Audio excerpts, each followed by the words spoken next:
kita buka di 1 Korintus 15 ayat yang ke-14. Hari ini kita bukan hanya sekedar merayakan Paskah, Bapak Ibu Saudara. Hari ini kita merayakan inti dari iman kekristenan kita. Ini ayatnya. Tetapi andai kata Kristus tidak dibangkitkan, maka sia-sialah pemberitaan kami. Pemberitaan itu penginjilan, Bapak Ibu Saudara, menceritakan bahwa Yesus itu sudah bangkit gitu ya. Dan sia-sialah juga kepercayaan Bapak Ibu Saudara. Artinya sia-sialah ibadah hari ini kalau Yesus tidak bangkit. Setuju Bapak Ibu Saudara?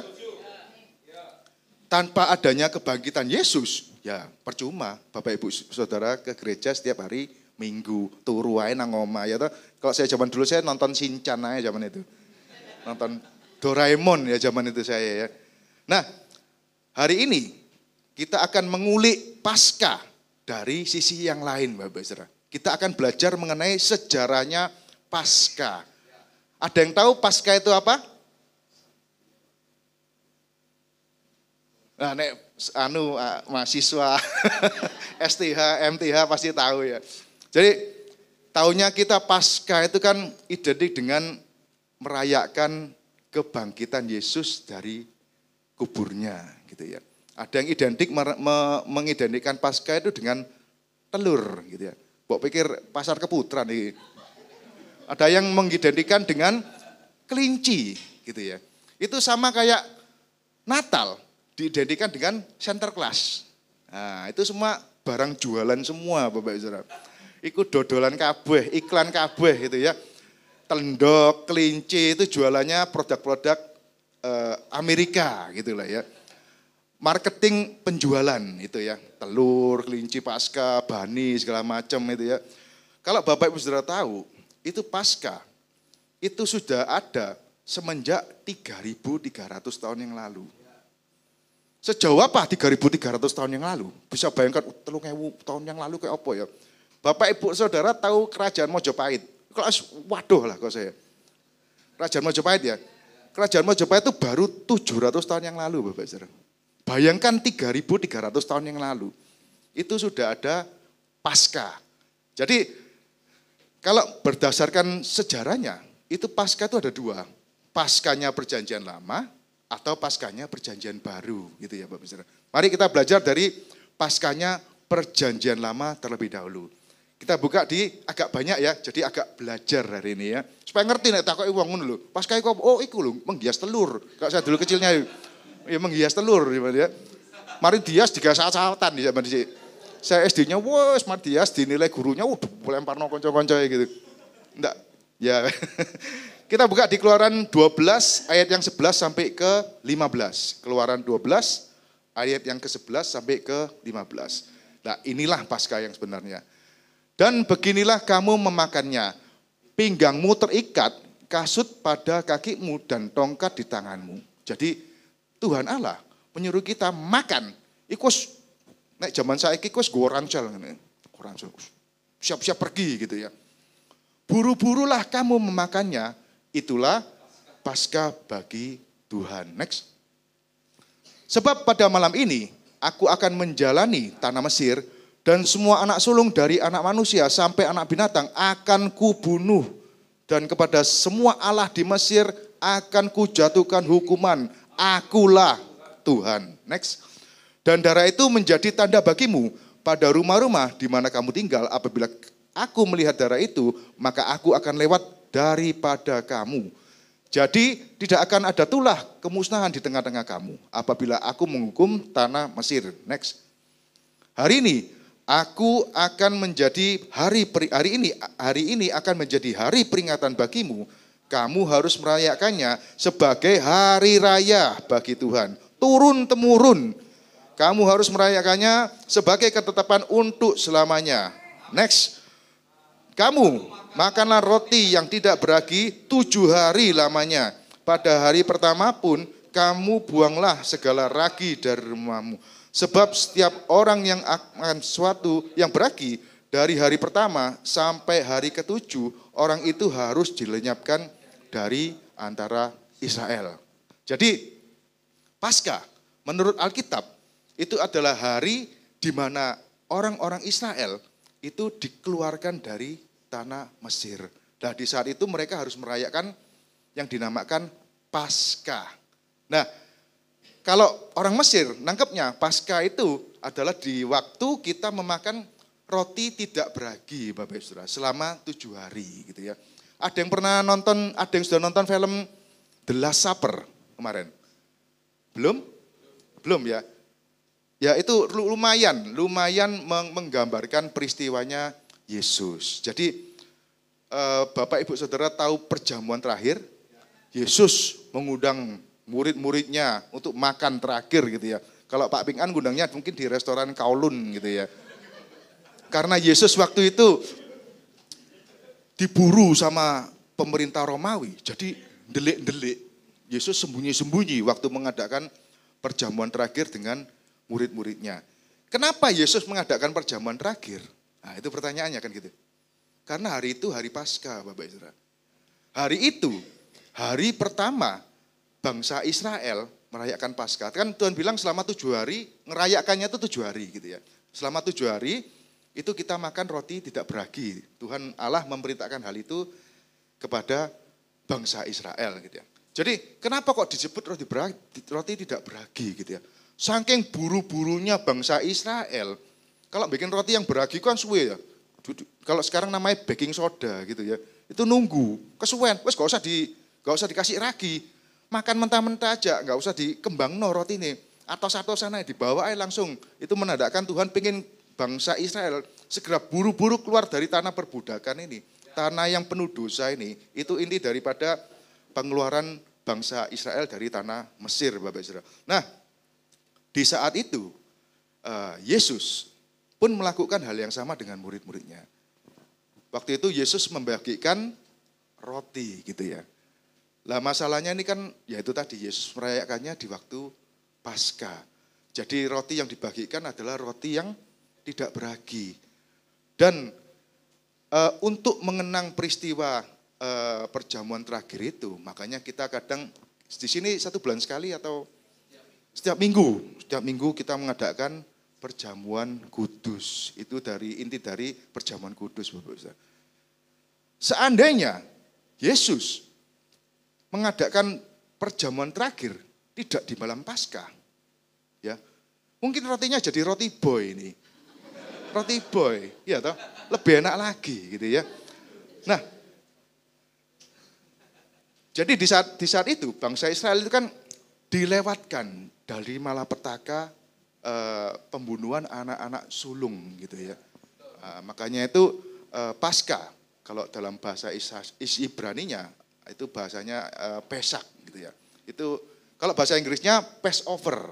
Nah, Passover itu artinya dilewatkan. Ya, jadi arti Paskah itu diluputkan, dilewatkan gitu ya. Kenapa mereka kok bisa dilewatkan? Karena pada waktu itu Tuhan Allah memberikan petunjuk. Kamu sembelih domba jantan yang tidak bercela. Anak domba jantan yang tidak bercela. Darahnya sabukkan ke ambang pintu rumah masing-masing bangsa Israel. Maka maut akan dilewatkan dari semua orang yang menyabukkan atau mempersembahkan darah anak domba jantan yang tidak bercela. Nah, itu agak nyambung Bapak Ibu Saudara. Itu agak nyambung sama peristiwa Paskah hari ini ya. Nah, satu lagi, coba zaman itu, saya kan baca-baca ini perayaan-perayaan hari rayanya bangsa Israel selain Paskah gitu ya. Itu ada namanya hari raya Pentakosta Bapak Ibu. Saya bayangkan ya, coba waktu itu Yesus ingin mengadakan perjamuan kudus, perjamuan terakhir. Pas hari raya Pentakosta, enak kita Bapak Ibu. Karena hari raya Pentakosta itu hari raya musim semi, hari raya panen gitu ya. Jadi makanannya itu melimpah gitu ya. Perjamuan kudusnya mejoan gini, buffet gitu ya.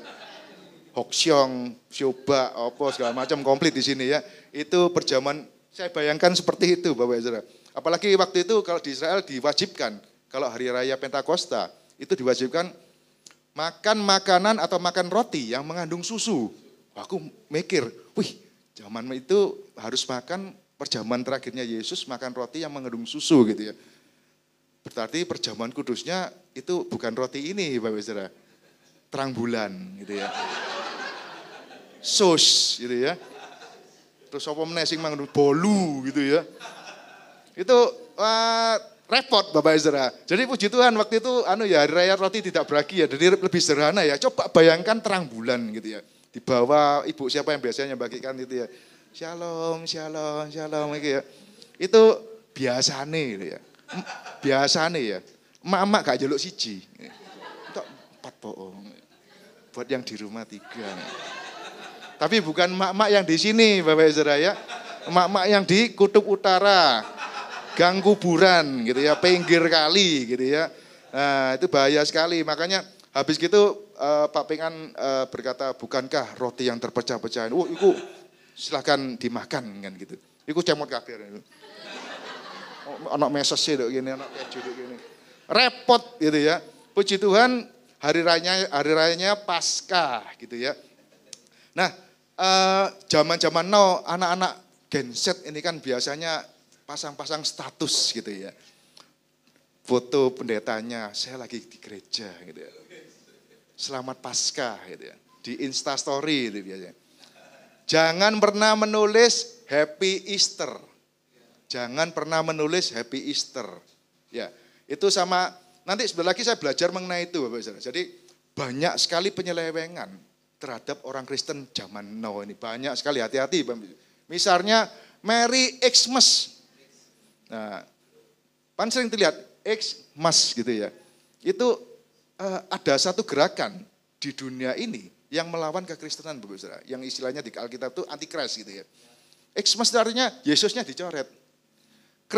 Mestinya kan Christmas.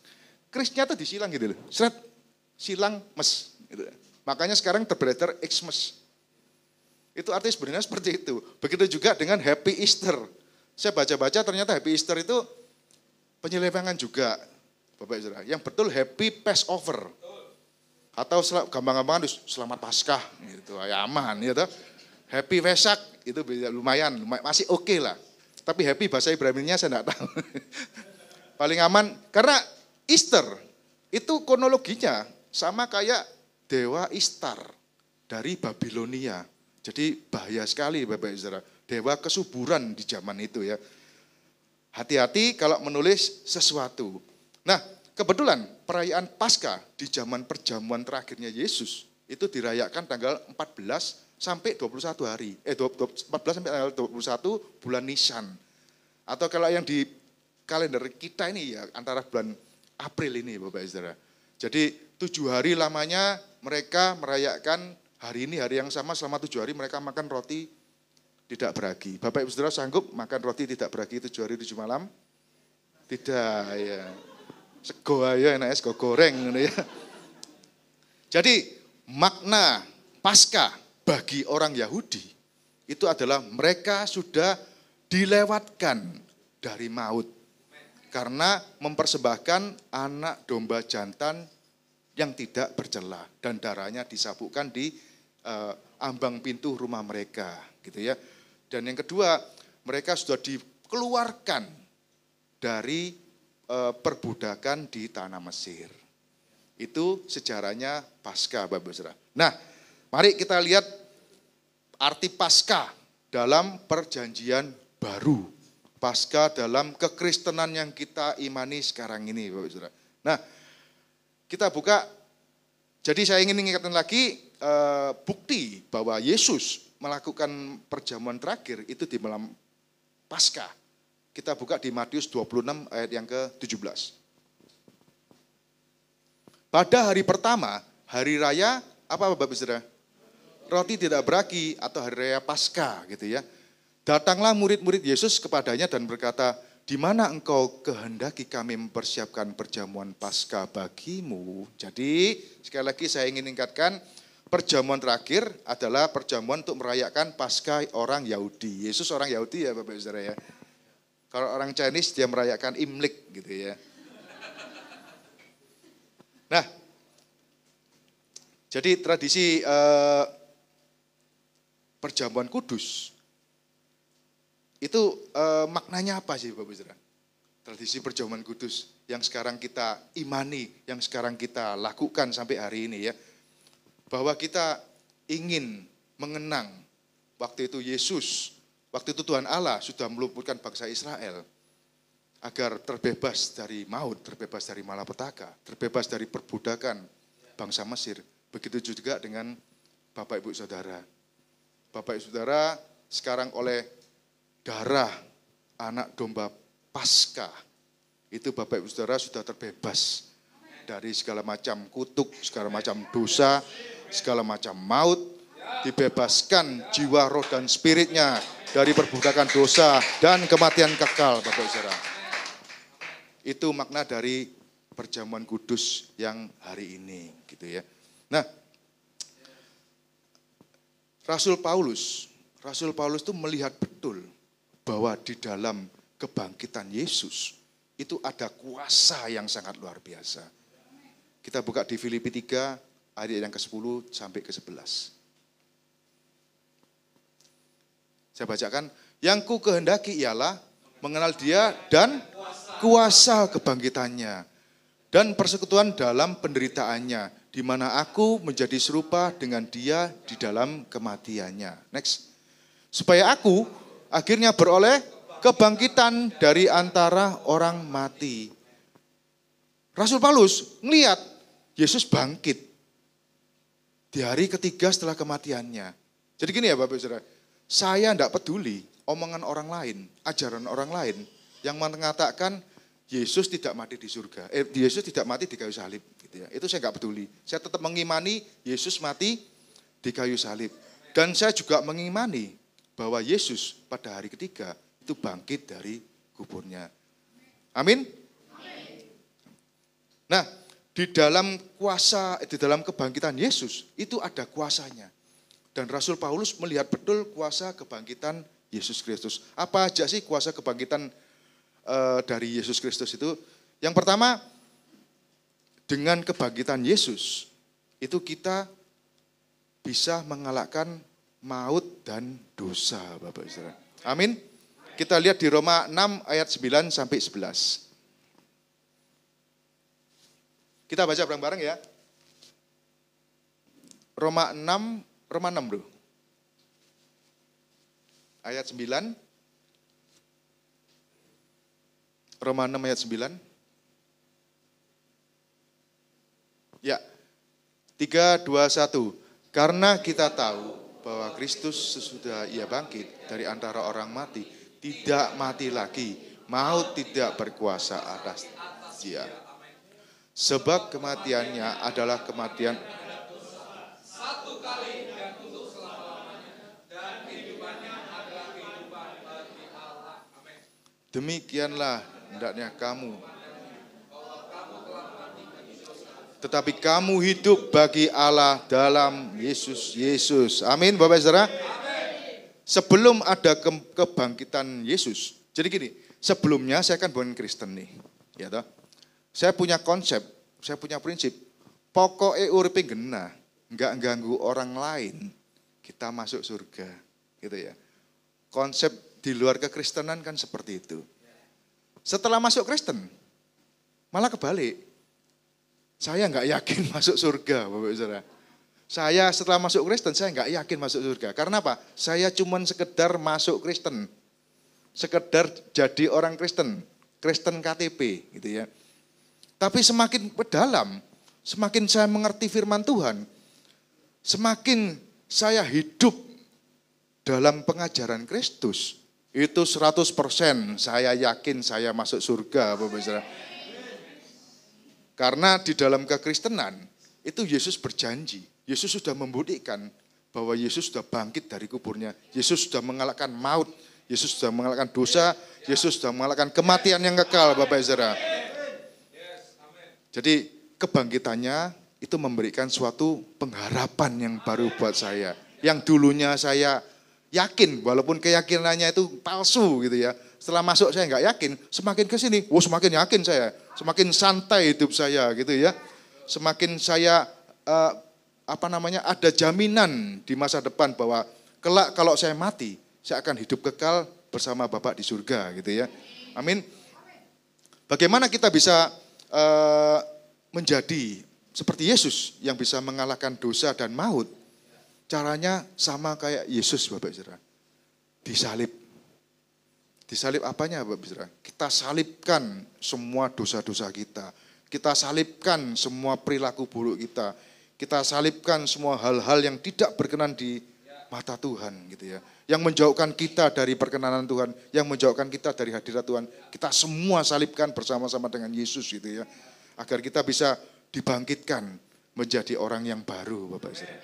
Amin. Dengan begitu kita punya kuasa untuk mengalahkan dosa dan maut. Yang kedua, kita buka di 2 Korintus 5 ayat yang ke-17.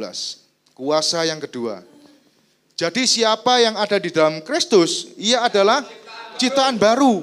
Yang lama sudah berlalu, sesungguhnya yang baru sudah datang. Amin, Bapak Saudara. Kita baca pelan-pelan ya ini ya. Ini bahaya ini. Bahaya. Jangan lihat burine tok. Oh, ciptaan baru aku. Tapi kita harus baca awalnya. Siapa yang ada di dalam Kristus. Apa maksudnya siapa yang ada di dalam Kristus? Bapak Ibu Saudara sudah yakin ada di dalam Kristus? Amin ya. Luar biasa, hebat. Jadi kita harus yakin kalau kita ada di dalam Kristus. Apa sih artinya ada di dalam Kristus di dalam ayat ini? Artinya kita adalah orang-orang yang benar-benar bergumul dengan Yesus.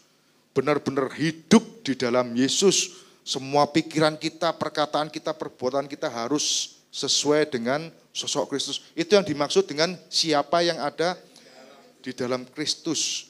Bahkan bukan cuma bergumul, kita berjalan itu oleh karena kuasanya sehari-hari. Setiap langkah kita itu selalu dipimpin oleh Roh Kudus, Bapak Ibu Saudara. Itu yang dimaksud dengan kata-kata siapa yang ada di dalam Kristus. Dan apabila Bapak Ibu Saudara sudah bergumul dengan Kristus, berada di dalam Kristus, ada di dalam pribadinya Yesus, maka Anda akan menjadi sebuah ciptaan baru. Nah, dibaca lagi, apa sih maksudnya ciptaan baru itu? Nah, saya lihat di bahasa aslinya, bahasa Yunani itu artinya tulisannya kainos ktisis gitu ya. Kainos kisis gitu ya. Nah, apa sih maksudnya kainos kisis itu? Oh, ternyata benar-benar kalau Bapak Ibu Saudara sudah menyerahkan hidupnya Bapak Ibu Saudara, jiwanya Bapak Ibu Saudara ke dalam Kristus, Bapak Ibu Saudara dibentuk, dibikin menjadi sesuatu yang baru ya, bukan diperbaiki. Benar-benar katanya ciptaan baru. Bukan manusia yang mobil lawas direparasi jadi bisa jalan gitu ya. Mobil rusak direparasi jadi bisa jalan gitu ya. Bukan seperti itu Bapak Ibu Saudara. Tapi mobil yang rusak ini benar-benar dibuang sama Tuhan. Dibuatlah mobil yang baru. Itu yang dimaksud dengan ciptaan baru. Setuju Bapak Ibu Saudara? Artinya apa sih ciptaan baru ini? Bapak Ibu Saudara pernah nggak ketemu sama orang yang dulunya benar-benar nggak karu-karuan gitu ya?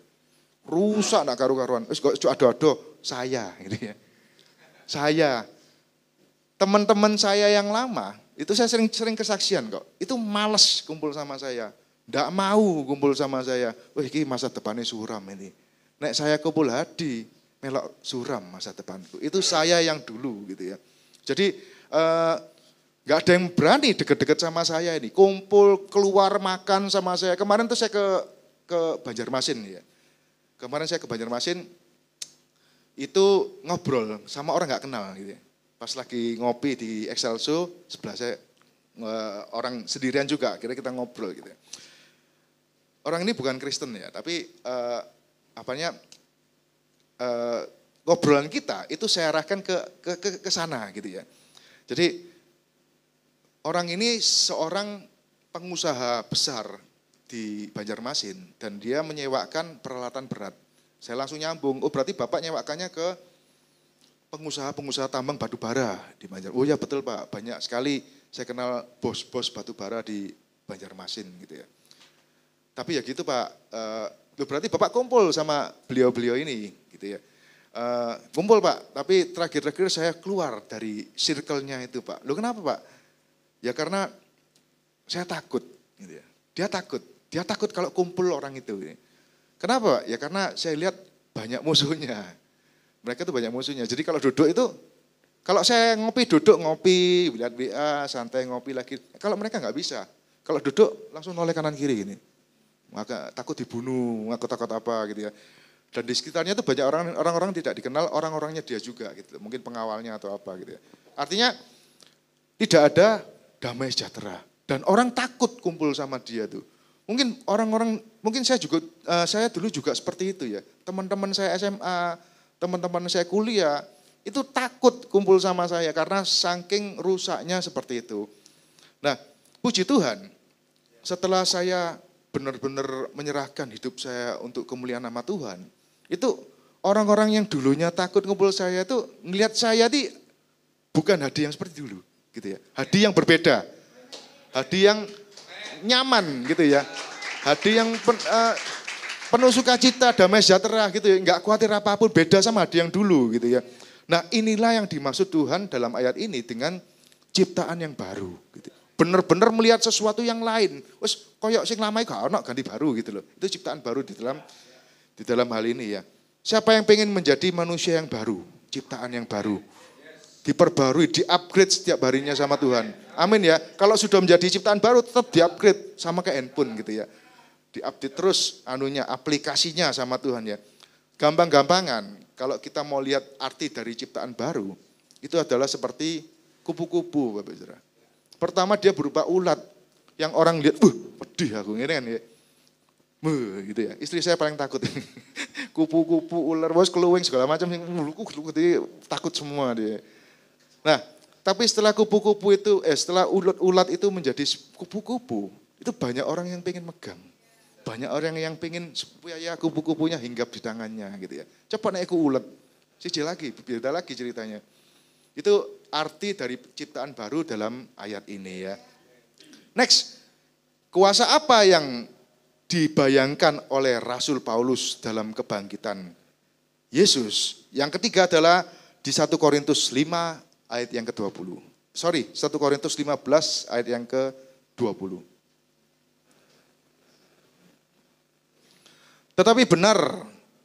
Tetapi yang benar ialah bahwa Kristus telah dibangkitkan dari antara orang mati sebagai yang sulung dari orang-orang yang meninggal.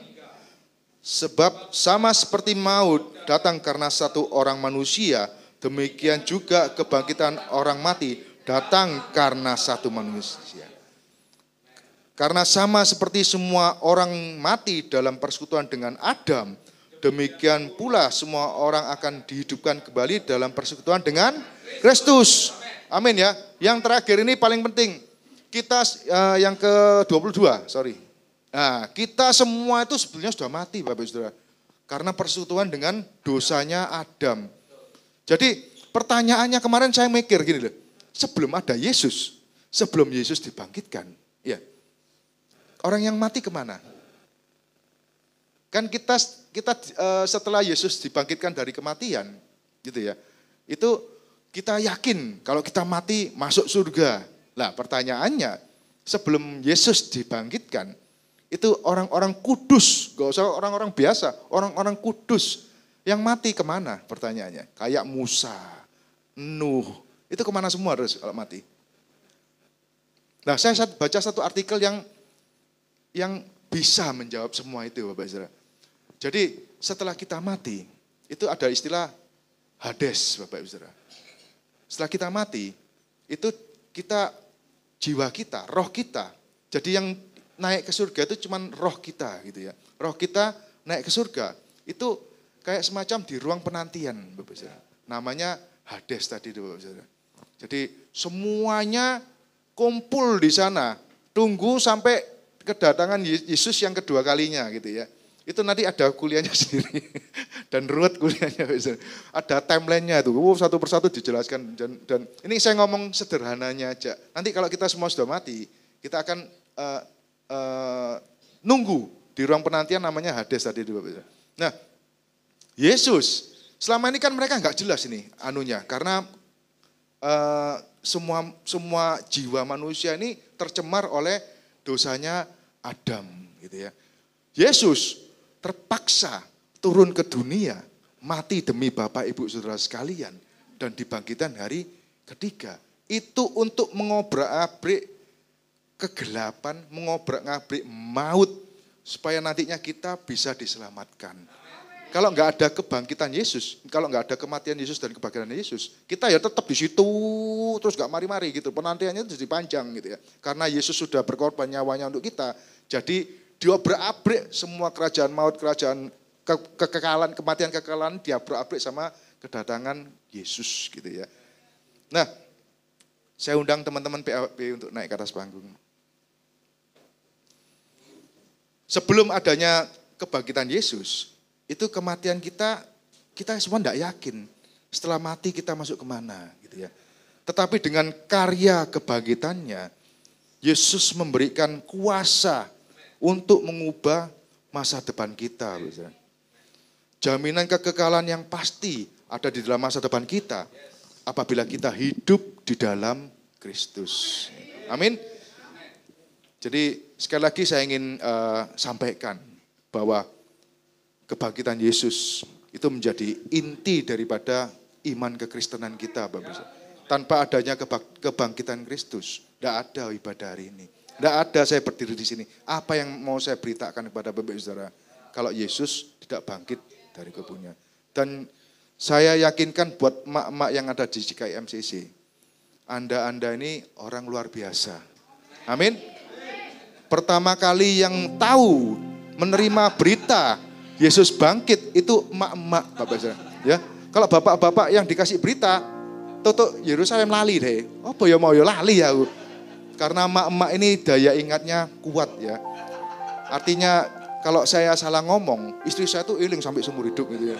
Itu kenapa itulah emak-emak ini dikasih tahu sama malaikat duluan ya. Supaya dia sampai mana Yerusalem itu bisa memberitakan mengenai berita kebangkitan Yesus Kristus itu ya. Amin, mak-mak. Amin. Wah. Jadi di momen Paskah yang begitu indah ini, saya ingin mengajak Bapak Ibu Saudara untuk sama-sama memikul salib dengan Yesus. Kita sama-sama menanggung, menyalibkan semua masa lalu kita, dosa-dosa kita, perilaku kita yang tidak berkenan di hadapannya bersama-sama dengan Yesus. Dan bersama-sama dengan Yesus pula kita bangkit menjadi ciptaan yang baru. Dan kuasa kebangkitan Yesus itu dapat mengalahkan dosa dan maut. Kuasanya, kebangkitannya itu dapat membuat kita hidup menjadi ciptaan yang baru. Dan dengan kuasa kebangkitannya kita bisa yakin akan masa depan kita. Hari ini, hari kebangkitannya, hari yang penuh pengharapan, hari yang penuh sukacita, hari yang penuh damai sejahtera. Selamat Paskah Bapak Ibu Saudara. Tuhan Yesus memberkati.